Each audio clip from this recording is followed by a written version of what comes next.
கடவுளுடன் காலை வணக்கம். புனித லூக்கா எழுதின செய்தி 9ஆம் அதிகாரம் 1 முதல் 6 வரை உள்ள இறை வார்த்தைகள்.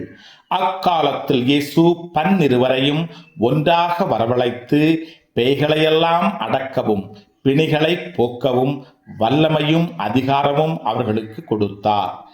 இறையாட்சி பற்றிய பறைசாற்றவும் உடல் நலம் குன்றியோரின் பிணி நீக்கவும் அவர்களை அனுப்பினார்.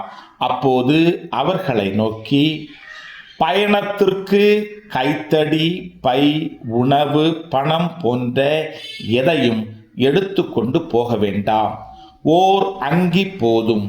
நீங்கள் எந்த வீட்டிற்குள் சென்றாலும் அங்கேயே தங்கியிருங்கள். அங்கிருந்தே புறப்படுங்கள்.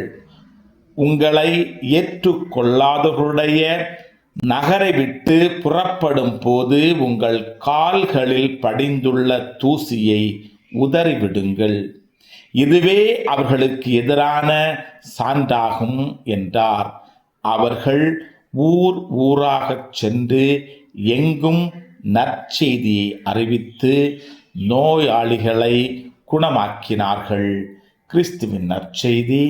இந்த நாள் இனிய நாளாக அமைய வாழ்த்துக்கள்.